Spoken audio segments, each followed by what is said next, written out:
During the summer, there's nothing like eating dinner at the patio if you like to sit out in the sun. And bake. And bake and be hot. And we want to make sure that you can bring all your family members, including your dog. So what is the best way to make sure that your pet is well behaved on the patio? And how do you know if it's the right fit for your animal? We have brought in Matt Lindberg from Village Animal Hospital in Minnetonka to kind of talk us through this. Nice to have you here again. Thanks for having me. Who do you have here? This is Mac. He's the newest member of the Lindbergh family. So, yeah, he's a Little buddy. 15-week-old Morkie. So he'll be a good example of dogs going to patios and what can and cannot do with them. So let me ask you, as a vet, do you take your pets to patios? We do occasionally hit a brewery or that sort of thing, which is a great place to end up going to. So, yes, absolutely. Well, and so many restaurants are doing it now because, like, pets have become people's children. So you take your kids, you take your dog. Yeah. Your thoughts on this are kind of like, go with it. So depending on your dog, it's not a bad idea to end up doing. Now, obviously, individual restaurants are the ones that really going to dictate can you bring your dog or not. And so you have to realize that just because a restaurant has an outdoor space does not necessarily mean that your pet's going to be welcome there. And some of that's dictated by, the health department and other things like that about where they're at and the space they have available. So always check ahead before you end up bringing your pet there. And even though you may have seen a dog there previously, there are situations like the American Disabilities Act where people can bring service dogs to places and they're allowed, and your pet, that's just an average pet, might not be allowed in that location. Yep, that's a fair point. Is there a safety issue with taking a pet or a dog to the patio? Yeah, I mean, I think the biggest issue you run into is if your dog's going to be there, are they going to eat things that they should not? I mean, that's the biggest concern that I have. Right. So stuff falls on the ground. Restaurant food, usually they're richer than our food, cooked in a lot of butter, a lot more salt, that sort of thing. So, and then there's other things that you have to worry about that if somebody spills, grapes or raisins or things that are going to be toxic to dogs that you don't realize and your pooch wanders off kind of to the next table a little bit, you don't know what they might get into. So you really have to be observant what your dog's doing in those situations to make sure they don't get themselves into something, because then you have that unknown risk about what's going on. I'm also really cautious about, a lot of restaurants are really nice and they have treats for your dogs to end up having there.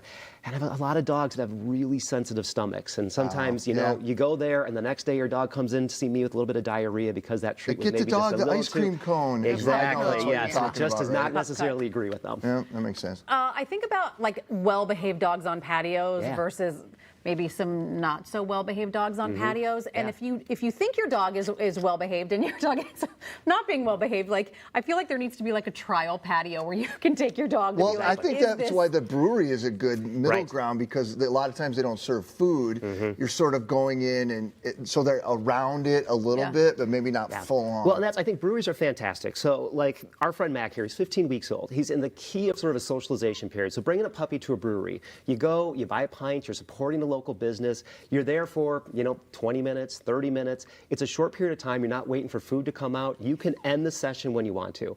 I tell people bringing dogs to places like patios or breweries, it's like bringing a toddler. You have to bring distractions, so chew toys, other things like that you have to have, because it may fall apart really quickly, and you have to be prepared to leave. So, don't plan bringing your puppy and meeting your best friends that you haven't seen in 5 years, and know that 20 minutes in, if the whole thing, goes terribly, that you have to be like, hey, we got to get out of here because the dog's not doing well. Oh, Mac, are you bored? I know, exactly. His attention span's about a second long. We're pushing that right now. So we're the time of year when we always have to talk about the paws because it's so hot out. And what's the rule of thumb on that? Yeah, so if you don't want to walk on your hot asphalt driveway, don't bring your dog out there as well. I mean, so those really sunny, warm days, that's what we really worry about with dogs' feet as well. So be cautious about when you're going to take them out for walks. And know that there are surfaces, so, concrete sidewalks are not going to hold the heat quite as much. Grass, obviously, is going to be a lot easier. Limestone trails are also going to be a little bit better option for you to end up doing. And if your only option is asphalt, pick the early morning, pick the late evenings when you know it's not going to be as hot.